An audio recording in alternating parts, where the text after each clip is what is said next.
에베소서 4장 25절에서 32절 말씀으로 개혁하는 신앙으로 새로운 삶, 이런 제목으로 하나님 말씀 선포하겠습니다. 오늘도 오직 예수님입니다. 열매의 계절인 정말 11월을 우리가 맞이했습니다. 곳곳에 정말 아름답게 물든 단풍들, 그리고 곳곳에 익은 열매들을 많이 보면서 열매의 계절이다 하는 것을 우리가 실감하게 됩니다. 무엇보다도 우리에게 있어서 가을은 기도의 계절입니다.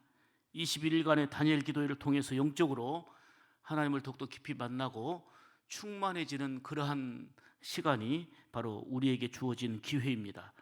또한 한 해 동안 베푸신 하나님의 은혜를 생각하면서 더욱더 하나님께 감사로 영광 돌리는 감사의 열매를 맺어서 기쁨이 될 수 있기를 원합니다.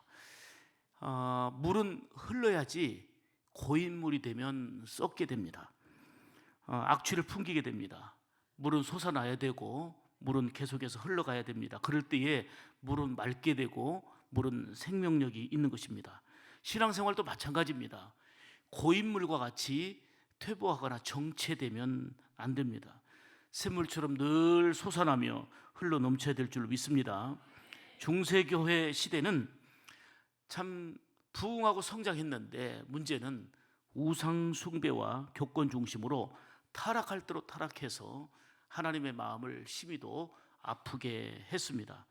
한마디로 말하면 영적인 고인물이 된 거예요. 그래서 썩어가지고 세상이 향기를 드러내지 못하고 지도자와 교회가, 성도들이 오히려 세상에 악취를 풍기는 그런 안타까움이 있었습니다. 그래야 칼빈, 루터 등 종교개혁자들이 일어나서 오직 은혜, 오직 믿음, 오직 성경이라는 분명한 모토를 가지고 종교개혁을 시작하게 된 것입니다. 개혁이 무엇입니까? 새롭게 고친다는 의미입니다. 한마디로 말하면 말씀으로 돌아가 말씀으로 고쳐지고 초대교회와 같이 이제 본질로 돌아가는, 그렇게 새로워지는 것이 바로 참된 개혁입니다. 그런 면에서 본다면 우리는 늘 말씀 안에서 개혁하는 신앙으로 새로운 삶을 살아가야 될 줄 믿습니다. 하나님의 자녀인 성도들이 개혁하는 신앙으로 새롭게 살아가려면 정말 붙잡아야 될 것이 무엇인지, 내가 취해야 될 것이 무엇인지를 분명히 알고 또 버려야 될 것이 무엇인지를 깨닫고 단호하게 버릴 수 있는 그런 결단이 우리에게 필요한 줄 믿습니다. 그럴 때 주님 안에서 개혁되는 신앙이 되고 새로운 삶이 되기 때문입니다.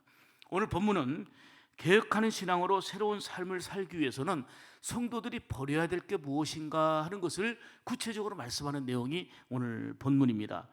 여러분, 가끔 곤충이나 짐승들 중에 보면 그 허물을 벗는 그런 곤충이나 이런 종류를 보게 되는데, 그 허물 벗는 것을 벗지 않으면 죽게 된다고 그래요. 사람들도 마찬가지입니다. 우리가 벗어내야 될 게 있는데 바로 벗어내지 않으면 죽는 게 있어요. 그게 죄고 그게 허물입니다. 죄와 허물은 늘 벗어내야 되는 것입니다. 그렇습니다. 안타깝게도 그러나 많은 사람들이 나쁜 습관이나 또 그 행동을 가지고서 그걸 안고 벗어내지 못하고 살아가는 일이 참 많습니다. 오늘 우리가 말씀을 증거하고 있습니다만은 우리가 말씀 들을 때마다 그 은혜롭고 우리가 허물을 벗기고 죄악을 벗기면서 개혁되어지는 새로운 신앙이 되면 참 좋겠는데, 이 말씀을 내게 적용하는 게 아니라 다른 사람에게 자꾸 적용하려고 한단 말이에요. 이 얘기 참 은혜가 된다, 이 말씀 참 은혜가 되는데 이거는 우리 남편이 들었으면 좋겠다, 우리 아들이 꼭 들었으면 좋겠다, 저 집사님이 들으면 좋을 텐데 집사님 오늘 결석했네. 이게 바로 남에게 적용하려다 보니까 이 말씀의 포인트에서 벗어나는 거예요. 말씀은 지금 이 시간에 나에게 하나님이 주시는 거 아닙니까? 지금 누구에게 주는 거라고요? 나에게 주시는 생명의 말씀인 줄 믿습니다. 그러므로 신앙 개혁은 다른 사람이 아닌 나로부터 시작돼야 될 줄 믿습니다. 오늘 모든 문제는 여기에 있어요. 자, 한번 요나서에 보면은 요나가 하나님의 명령을 거부하고 자기 욕심대로 도망가다가 결국은 붙잡혀서 다 죽을 뻔한 그 위기를 겪고서 돌아와서 억지로라도 순종하잖아요. 그런데 배 밑창에서 자고 있을 때에 풍랑을 만난 거 해결해 보려고 노력해도 해결되지 않다. 결국은 요나가 뽑히잖아요. 그래서 저는 이걸 생각했어요. 모든 신앙의 개혁은 이거구나. 요나를 보면서 따라 삽시다.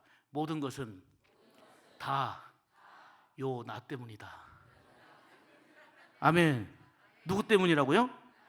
요나 때문이에요. 그래야 고쳐지고 새로워지고 복된 삶이 될 줄로 믿습니다.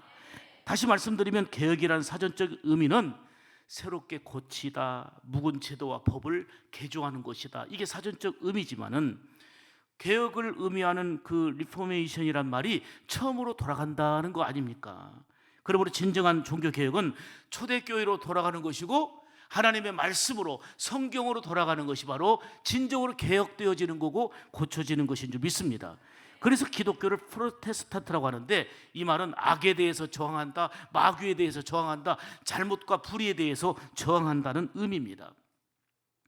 당시 천주교는 1500년 정도 깊이 내려오면서 전통 속에서 무한한 성장과 발전을 이루었는데 심각한 타락을 이루었어요.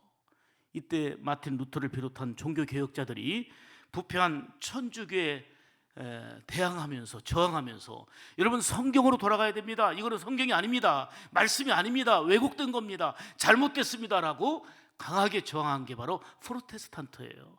그래서 기독교가 시작이 된 것입니다. 중세시대 천주교의 교황인 그 레오 10세는 베드로 성당을 건축하게 되었는데 이 공사비 문제가 심각한 거예요. 엄청난 공사비가 드니까 이제 성도들에게 헌금을 강요하기 위해서 무리한 짓을 했어요. 여기 면죄부가 있습니다. 이 면죄부는 죄를 많이 지은 사람은 오늘날로 말하면 이것이 1억씩 내시면 되고 조금 덜 지었다 싶은 사람은 5천만 원 내면 되고 이 면죄부를 사면 죄도 사함받고 저기 죽은 이미 지옥에 간 어머니도 천국으로 올 것이고 지금 연옥에 있는 대기 상태에 있는 그 가족들이 여러분들이 얼마나 면죄부를 사서 헌금하느냐에 따라서 천국으로 간다고 했어요. 완전히 사기를 친 거죠. 헌금 강요하면서 이렇게 되다 보니까 참 웃기는 것은 그런 것에 속아갖고 많은 사람들이 줄지어서 면죄부를 샀단 말이에요. 죄 용서받는다고. 여러분 죄는 헌금 많이 한다고 죄 용서받는 거 아니에요. 면죄부 산다고 헌금 그리고 이렇게 많이 큰 액수를 내가 돈으로 샀다고 해결받는 게 아니에요. 죄는 예수 그리스도로 발견하면 해결되는 것입니다. 아멘입니까? 근데 알베르트라고 하는 사람에게 면죄부 판매를 책임지게 했고 그 당시에 테첼이라는 대웅변가가 있었거든요. 말을 기가 막히게 하고 웅변술의 대가인데 그를 통해서 면죄부를 꼭 사야 될 이유에 대해서 곳곳에 다니면서 연설하게 했단 말입니다. 그래서 많은 사람들이 이 논리에 빠져가지고 그 교인들이 줄을 서서 비싸게 면죄부를 산 것입니다. 이게 바로 중세시대의 타락 중에 타락했던 내용 중에 하나입니다. 특히 유럽 도시를 순회하면서 면죄부를 판매하고 연설하던 알베르토와 테첼은 이제 독일의 비텐베르크에서 연설하게 됐는데 이 연설할 때에 루터가 그 자리에 있었던 거예요. 세상에 면죄부를 사야 죄를 용서받고 그리고 특별히 죽은 우리 부모님이 연옥에 있는 부모님이 천국으로 간다 하니까 가슴 아픈 거예요. 이거는 성경이 아니라 이거는 사기거든, 사기. 이렇게 타락할 수가 있을까 해가지고 이제는 하나님 앞에 정말 기도하면서 어떤 면에서 가장 큰 심각한 충격을 먹었냐면 여러분 교황이 발행하는 면죄부를 사면 지옥이나 연옥에 있는 조상과 부모님의 영혼들이 다 천국으로 가니 이 면죄부를 사야 됩니다라고 하는 그 연설 앞에 충격을 먹은 거예요. 루터는 천주교의 잘못된 99가지의 그 잘못된 것을 딱 지적해가지고 그들이 연설했던 비텐베르크 대학에 그 정문에 딱 붙이면서 종교개혁을 시작하면서 신앙의 핵심은 오직 은혜고 오직 믿음이고 오직 성경이다. 완전히 순교 직전에 이를 만큼 위기에 몰렸죠. 그 대천주교 앞에 면죄부 판매하고 지금 막 그 헌금을 지금 벌어들여야 되는데 이 방해꾼이 나타났거든요. 그거 안 된다. 오직 믿음으로 살아야 된다. 오직 말씀으로 살아야 된다. 오직 하나님의 은혜라고 강조하니까 완전히 간첩인 거예요. 그래서 이제는 루터를 비롯해서 종교개혁자들은 큰 핍박을 받았습니다. 중요한 거는 오래전에 종교개혁을 했습니다마는 우리가 사는 이 시대는 영적으로 타락했던 중세시대 못지않게 타락할 대로 타락한 게 오늘의 시대라고 하잖아요. 어느 때보다도 개혁되는 신앙으로 새로운 삶을 살아가야 될 때가 이때이고, 그 개혁신앙으로 새로운 삶을 살아가야 될 대상은 바로 저와 여러분인 줄 믿습니다.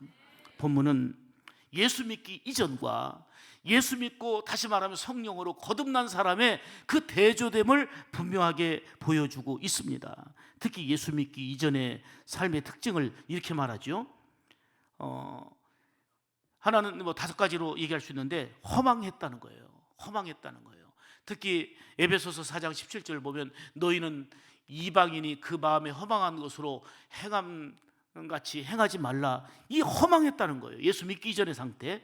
그 다음에 18절 내용을 보면 마음이 굳은 상태라는 거예요. 마음이 굳은 상태. 그들의 마음이 굳어짐으로 말미암아, 굳은 걸로 끝난 게 아니고 굳으니까 하나님의 생명에서 떠났다는 거예요. 그게 바로 예수 믿기 이전의 심령의 상태, 상황을 말하는 겁니다. 그 다음에 또 역시 18절인데 하나님의 생명에서 떠났다는 거예요. 그리고 네 번째는 영적으로 무감각하다는 거예요. 여러분, 이 신체도 그렇고요, 우리가 모든 면에서 무감각하면 이거는 심각한 병이거든요.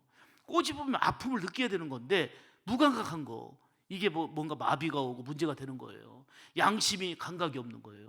죄 짓고도 거짓말하고도 마비가 돼버리는 거, 영적으로 마비가 되는 거, 이게 심각한 건데 19절 보면 그들이 감각 없는 자 되어서 자신을 방탕함 가운데 이제는 방임하게 됐다 하는 말씀을 하는 거죠. 그 다음에 더 중요한 거는 더러운 욕심을 품고 물질만을 추구했다는 거예요. 이게 바로 예수 믿기 이전의 상태예요. 자, 그러면 19절 보면 모든 더러운 것을 욕심으로 행하되, 이게 예수 믿기 이전의 상태인데 예수 믿은 우리의 상태는 어떻습니까? 정말 예수 믿기 이전의 상태를 다 벗어버렸습니까? 더러운 욕심을 품고 현실만 추구하고 물질만 추구하는 모습, 영적으로 감각이 없는 상태, 하나님의 생명에서 떠나고 마음이 굳어지고 허망함을 추구하며 허망한 가운데 살아가는 이런 모습이라면 교회는 내가 10년을 다니고 20년 다녔어도 예수 믿기 이전의 영적 상태와 다를 바가 뭐가 있겠습니까? 그래서 성경을 통해서 말씀하는 것은 늘 성령 안에서 새로워져야 된다는 거예요. 개혁되어져야 된다는 거예요. 고쳐져야 된다는 거예요. 아멘입니까? 세상 욕심으로 살던 우리가 예수 믿고 구원받아 하나님의 자녀되는 감격과 은혜를 누리게 되었으니 더더욱 날마다 개혁하는 신앙으로 새로운 삶을 누가? 저와 여러분이 살아야 될 줄로 믿습니다. 오늘 22절로 24절 보겠습니다. 같이 봅니다. 시작. 너희는 유혹의 욕심을 따라 썩어져가는 옛사람을 벗어버리고 오직 너희의 심령이 새롭게 되어 하나님을 따라 의와 진리의 거룩함으로 지으심을 받은 새 사람을 입으라. 아멘. 예수 믿고 구원을 받았으면 버릴 것을 철저하게 버리고 개혁하는 신앙으로 새롭게 되어야 된다 하는 말씀입니다. 우리가 버려야 될 것은 바로 오늘 말씀의 핵심은 옛사람의 모습인데, 욕심을 따라 살고 그저 현실만 추구하며 살아가는 삶을 버려야 됨을 말씀합니다. 놀라운 역설적 진리는 주님 안에서 버리면 없어지는 게 아니고 채워주세요. 은혜로 역사하세요. 그런데 잃지 않으려고 하고 버리지 않으려고 하면 더 많이 가진 것 같지만 잃게 되리라 말씀하셨어요. 사랑하는 여러분, 개혁하는 신앙으로 새로운 삶이 되어야 되겠는데, 개혁하는 신앙으로 새로운 삶이 되려면 어떻게 해야 되는지 오늘 본문을 통해서 주시는 3가지의 생명의 말씀을 듣겠습니다. 첫째는 따라서 합시다. 거짓을 버리고 참된 것을 말하라. 아멘. 여러분, 여기 물에 있는 거를, 컵에 있는 거를 일단 버려야 다른 걸 채울 수가 있어요. 거짓을 버리고 죄악된 걸 버려야 은혜로 채울 수 있고 참된 진리로 채울 수 있는 거예요. 아멘입니까? 25절 보겠습니다. 시작. 그런즉 거짓을 버리고 각각 그 이웃과 더불어 참된 것을 말하라. 이는 우리가 서로 지체가 됨이니라. 크게 아멘 합시다. 아멘. 세상에서 가장 많이 사용하는 언어가 있다고 그래요. 세계에서 가장 많이 사용하는 언어, 1, 2, 3위를 말씀드릴게요. 3위가 뭔지 아세요? 어느 나라? 영어예요. 영어. 무려 5억 명 이상이 사용한대요. 전 세계에 5억 명, 한 10억 명 쓸 거예요. 그 이상도 쓸 수 있어요. 2위가 중국어예요. 중국어는 적어도 13억에서 15억은 쓴다고 그래요. 중국어는.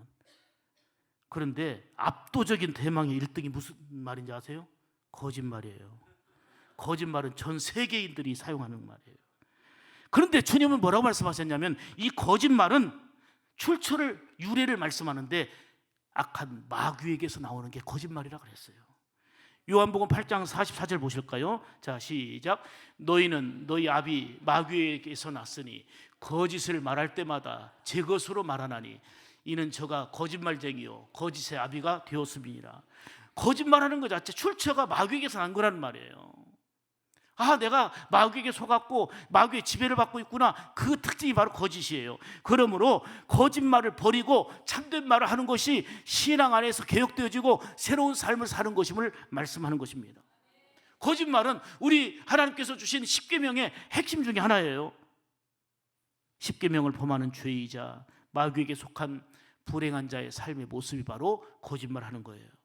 거짓말은 당장의 위기는 모면하는 것처럼 보일지 몰라도 결코 은혜의 사람, 성령의 사람이 될 수는 없는 것입니다. 거짓말했다고 하는 윤리적이고 도덕적으로 문제가 있어서가 아니고 내가 그리스도의 사람이 아니기 때문에 거짓말하는 거예요. 성령의 사람이 아니기 때문에 거짓말하는 거예요. 아, 내가 마귀의 지배를 받고 있기 때문에 거짓말하는 거다 그 말이에요. 그러므로 성경은 말합니다. 거짓을 버리고 하나님의 자녀로서 참된 것을 말하라. 이것이 개혁하는 신앙으로서 새로운 삶이라는 것입니다. 또한 개혁하는 신앙으로 새로운 삶이 되려면 더러운 말을 버리고 덕을 세우는 말을 하라 말씀합니다. 29절 같이 봅니다. 시작. 무릇 더러운 말은 너희 입 밖에도 내지 말고 오직 덕을 세우는데 소용되는 대로 선한 말을 하여 듣는 자들에게 크게 아멘 합시다. 아멘. 더러운 말은 입 밖에도 내지 말라는데 얼마나 우리가 더러운 말을 하고 살아갑니까? 성령님을 탄식하게 하고 스스로 마귀의 밥이 되어가는 이런 일이 얼마나 많은지 몰라요. 오직 덕을 세우는데 소용되는 대로 선한 말을 하고 듣는 자에게 뭐가 되는 말? 은혜가 되는 말을 하라. 아멘. 이게 개혁되는 신앙이고 성령으로 거듭난 하나님의 자녀의 삶의 모습인 줄 믿습니다. 내 안에 예수님이 주인 되시고 내 안에 예수님으로 충만해지면 바뀌어지는 많은 특징 중에 그 대표적인 특징이 바로 언어가 바뀐다는 것입니다. 그 사람의 신앙과 수준은 뭘 보면 알 수 있냐면 그 사람이 하는 말을 보면 알 수가 있습니다. 믿음의 사람은 믿음의 말을 합니다. 사랑의 사람은 사랑의 말을 합니다. 거짓을 버리고 참된 말을 합니다. 오늘 말씀대로 더러운 말을 입 밖에 내지 않고 덕을 세우는데 힘쓰며 선한 말 듣는 자에게 은혜를 끼치는 말을 하는 줄 믿습니다. 비록 예수 믿기 전에는 악하고 더러운 말을 하며 살았어도 성령으로 거듭난 하나님의 자녀된 우리는 먼저 말이 달라져야 합니다. 정말 말하는 걸 보면 아하, 예수 믿는 사람의 언어가 저거구나. 예수 믿는 사람 참 다르구나. 참 요즘에 그 아이들에게 이 언어가 혼탁해진 게 뭐냐면 그냥 얘기하더니 접속사가 욕이에요. 그냥 기분 나빠서 감정을 표현하기 위해서 욕이 아니라 접속사가 욕이에요. 이 언어가 그 사람의 인격이고 그 사람을 나타내는 거예요. 사랑하는 여러분, 예수 믿는 자의 삶의 모습은 여러 가지로 새롭게 변화되고 달라져야 되겠지만 예수님이 내 생명의 주인, 성령께서 내 안에 좌정하사 우리의 삶을 인도하신다면 언어부터 바뀌어야 될 줄 믿습니다. 믿음과 사랑의 말을 해야 되는 것입니다. 오늘 본문 말씀처럼 거짓의 말, 더러운 말을 버리고 참된 말, 덕을 세우는 말, 듣는 자에게 은혜를 끼치는 말을 해야 될 줄 믿습니다. 무엇보다도 참된 말, 감사의 말, 축복의 말을 통해서 개혁하는 신앙으로 새로운 삶을 내가 살아가야 될 줄 믿습니다. 늘 기도해야 돼요. 주님, 내 입술을 만져 주시옵소서. 내 입술로 범죄하지 않도록 은혜와 사랑으로 채워 주시옵소서. 두 번째는 개혁하는 신앙으로 새로운 삶이 되려면 따라서 합시다. 늘 죄와 싸워 이김으로 마귀에게 틈을 주지 말라. 지금 두 가지를 묶어서 얘기하는 건데요. 늘 죄와 싸워 이겨야 돼요. 어제 싸웠기 때문에 오늘 안 싸워도 되는 게 아니에요. 날마다 죄와 싸워야 되고 이겨야 되는 거예요. 특별히 죄지어서 분노하여서 마귀가 틈타지 못하도록 해야 된다는 것입니다. 자, 26절 27절 보겠습니다. 시작. 분을 내어도 죄를 짓지 말며 해가 지도록 분을 품지 말고 마귀에게 틈을 주지 말라는 거예요.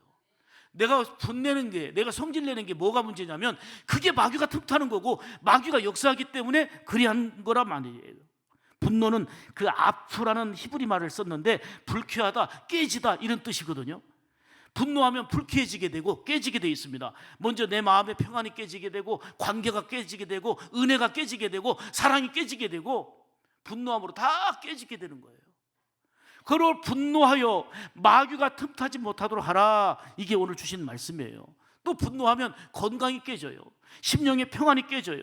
분노하면 상처를 주기도 하고 받기도 하고 마음도 아프고 몸도 아프게 되는 결과가 분노의 결과입니다.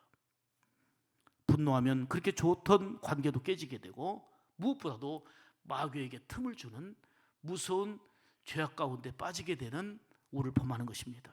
그래서 잠언 16장 32절에 이렇게 말씀하죠. 시작. 노하기를 더디하는 자는 용사보다 낫고 자기의 마음을 다스리는 자는 성을 빼앗는 자보다 나으니라. 크게 하면 합시다. 노하기를 더디하는 자는 누구보다 낫다고요?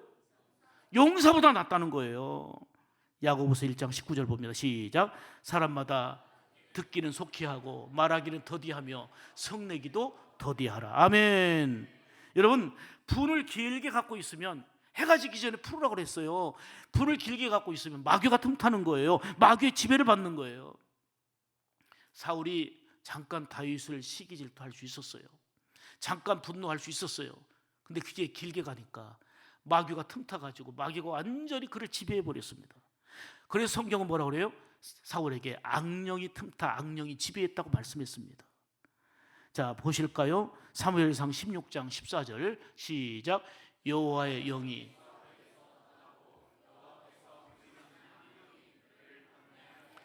자, 이게 사울에게만 임하겠습니까? 심각한 것은 아무리 가난해도 몸이 아프고 힘들어도 여호와의 영이 떠나면 안 되는 거예요. 사울에게는 왕권을 주고 있었지만 분노, 시기, 질투, 미움 이 속에서 하나님의 영이 떠나버리고 그 대신에 악령이 그를 지배하여 번뇌케 했다 그랬어요. 하나님의 영이 떠나면 안 되는 거예요. 그리고 다윗은 이렇게 고백하잖아요. 하나님 나에게서 주의 성실을 거두지 마옵소서. 절대로 성령님 떠나지 않기 원합니다. 그 말이에요. 가인은 하나님이 자기 예배는 받지 않고 동생의 예배만 받았다고 더 절치부심해서 참된 예배자가 되려는 결단한 게 아니고 동생을 미워하고 분노하다가 동생 아벨을 죽였습니다. 분노하는 자에게 마귀가 틈타 더 큰 죄를 짓게 만든 것입니다. 경찰청 발표에 의하면 우리나라에서도 보면 분노 때문에 분노를 조절하지 못하고 참지 못해가지고 그 살인하거나 살인 미수가 1년에 400건 이상이라는 거예요. 여러분 1년에 400건 이상이 살인 미수 살인 이 분노 조절 못해서 그냥 일반적인 폭행 이런 거는 말할 것도 없고요. 총기 사용이 허용된 미국은 2022년도의 경우를 보면 분노로 인해 가지고 그냥 총 쏴 죽인 게 2만 1,000명이래요. 내가 화난다고 총 쏴 죽인 게 바로 2만 1,000명이에요. 오늘 성경은 말합니다. 분을 내어도 죄를 짓지 말며 해가 지도록 분을 품지 말라. 왜요? 마귀에게 틈을 주기 때문이에요. 분노가 오래되고 깊어지면 자신에게도 심각한 문제가 발생하게 됩니다. 혈압은 상승하지요. 뒤척이며 잠을 이루지 못하고 몸도 망가지고 마음도 망가지고 평안도 잃게 되고 무엇보다도 하나님과 관계가 깨지고 악령의 지배를 받는 불행한 존재가 되고 마는 것입니다. 그리고 무엇보다도 분노하면 빨리 늙어져요. 빨리 늙어져요. 그런데 웃으면 젊어져요. 건강해져요. 그래서 정말 하루하루를 일로라는 얘기 하잖아요. 한 번 웃으면 한 번 웃은 만큼 젊어지고, 한 번 웃으면 한 번 웃은 만큼 기뻐지고 젊어진다는 얘기 아닙니까?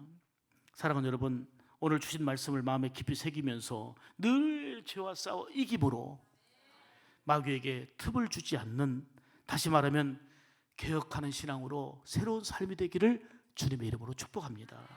세 번째는, 개혁하는 신앙으로 새로운 삶이 되려면 따라서 합시다. 남에게 해를 끼치지 말고 유익하게 하라. 아멘. 28절 보겠습니다. 시작. 도둑질하는 자는 다시 도둑질하지 말고 돌이켜 가난한 자에게 구제할 수 있도록 자기 손으로 수고하여 선한 일을 하라. 크게 아멘 합시다. 아멘. 도둑질이 뭐예요? 한마디로 말하면 남에게 피해 주는 거예요. 남의 것을 빼앗는 거예요. 남에게 해를 끼치는 거예요. 이는 십계명의 명령을 어기는 일이잖아요. 적극적으로 예수 믿고 새로운 삶을 사는 자는 어렵고 힘든 자를 도와주고, 그리고 구제를 잘해야 되는 거예요. 받은 은혜 사랑을 많이 베풀며 사는 거예요. 다니엘 기도를 통해서 우리가 받는 은혜가 큽니다만은 그 받은 사랑과 은혜를 흘려보내는 거예요. 이번에 동신교회에서 우리가 정말 전라북도, 전라남도 목회자들이, 장로님들이 기도해야 된다, 기도밖에 없다 해서 수백 명이 모여서 기도회를 가졌어요. 그래서 하는 얘기가 받은 은혜와 사랑을 흘려보내자.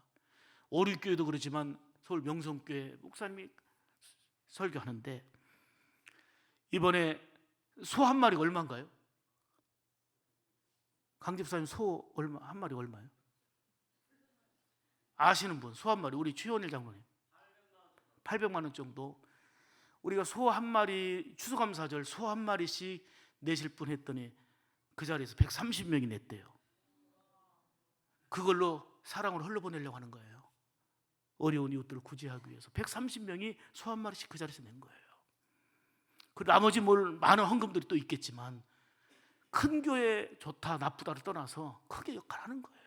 그만큼 구제하고 베풀고 주의 이름으로 추수감사를 통해서 내가 800만 원이라도 헌금해서 구제할 수 있다면 진정한 추수감사도 하고 130명이 딱 내고 수많은 사람들이 또 함께 했지만 소만 낸 사람이 130명이래요.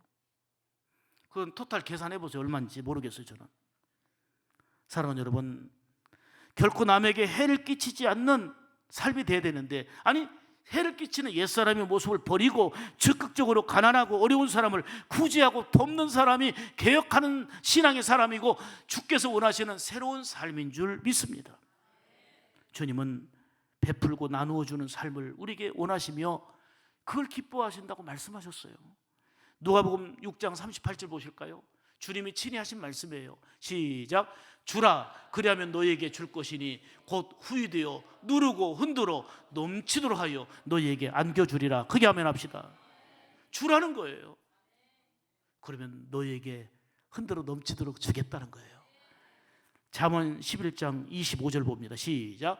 구제를 좋아하는 자는 풍족하여질 것이요 남을 윤택하게 하는 자는 자기도 윤택하여지리라. 아멘. 구제하고 남을 윤택하게 하는 자를 하나님이 기뻐하시는 거고, 그런 자를 더 풍족하게 하신다는 거예요. 더 윤택하게 하시겠다는 거예요. 야, 이 말씀이 너는 더 큰 은혜가 됐는데, 자 보세요. 잠언 19장 17절 보세요. 시작. 가난한 자를 불쌍히 여기는 것은 여호와께 구워드리는 것이니 그의 선행을 그에게 갚아줘. 크게 하면 합시다.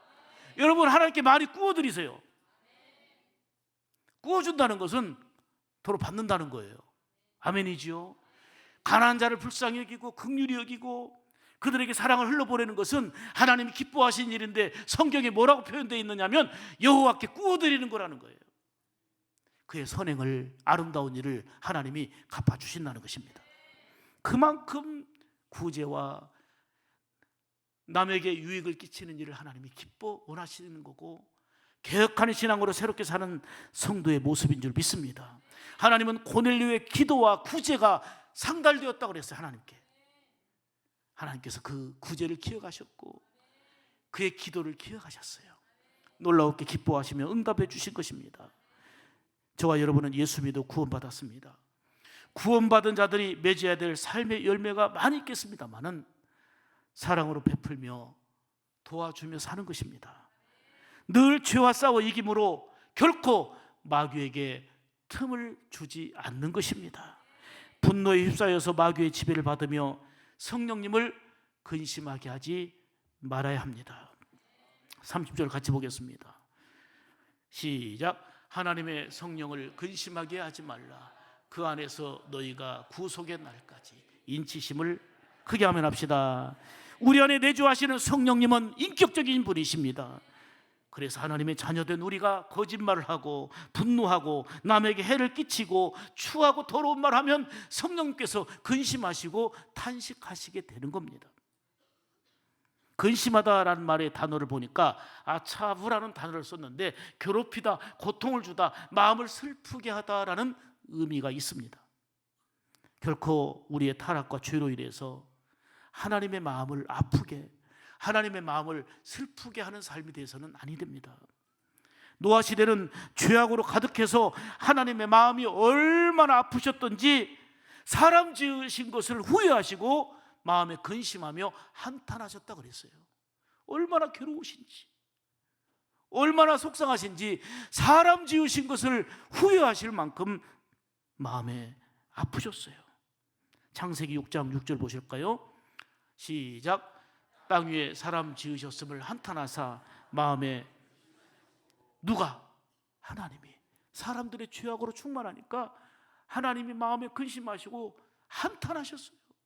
우리는 하나님을 기쁘시게, 성령님을 기쁘시게 드리는 삶이 되어야 되는데 그게 개혁하는 신앙으로 새로운 삶 아니겠습니까? 근데 하나님의 마음을 아프게 하고 한탄케 하고 오히려 마귀가 틈타 마귀의 지배를 받는 이런 삶은 아무리 건강해도 불행한 거고 아무리 삶의 조건들이 잘 조성되어도 안타깝고 불행한 삶일 수밖에 없는 것입니다. 우리가 죄지음으로 분노하여 마귀가 틈타지 않도록 유의해야 될 줄로 믿습니다. 성령님을 근심하게 하지 말아야 합니다. 아니, 적극적으로 하나님의 자녀된 우리는 철저하게 거짓과 추한 말과 분노와 죄악된 옛 모습들을 버리면서 성령 안에서 새로운 사람으로 늘 개혁되어지고 새로운 삶으로 나가는 가운데 우리 하나님의 성령님을 기쁘시게 해드리고 영광 돌리는 이런 삶이 우리의 목표가 되고 우리의 삶의 방향이 되어야 될 줄 믿습니다. 이게 진정한 개혁하는 신앙의 삶인 줄 믿습니다. 저와 여러분은 하나님의 무한한 사랑과 은혜로 구원받았습니다. 하나님의 존귀한 자녀가 되었습니다. 하나님의 근심하고 한탄하는 존재가 아니라 두고 보기에도 아까운 하나님의 사랑받는 존재가 되었습니다. 우리 형상이 일그러져서 마귀가 틈타는 그런 삶이 되지 아니하고 개혁하는 신앙으로 새로운 삶이 되어서 더욱더 성령님을 기쁘시게 하며 평안의 은혜로 충만한 여러분의 삶이 되기를 주의 이름으로 축복합니다. 기도하겠습니다.